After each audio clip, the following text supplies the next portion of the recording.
বিসমিল্লাহির রহমানির রহিম। আসসালামু আলাইকুম। এখানে আমি অল্প চালের অল্প মাংস দিয়ে বাচ্চাদের জন্য টিফিন রেডি করতেছি। পোলাও চাল দিয়ে শর্টকাট রান্না। আমি চালটা ফুটিয়ে নিয়েছি, এখানে সাদা মশলাটাও দিয়েছি, লবণ দিলাম, এখানে সাদা তেলটাও দিয়ে দেব।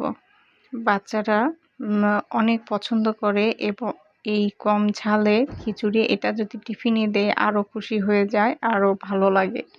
আর মাদের তো বাচ্চাদের খুশি দেখলে আরও ভালো লাগে। আমি মাংসটাও দিয়ে দিয়েছি। এই যে আমার চালটা ফোটার মধ্যে চলে এসেছে, হয়েই গেছে।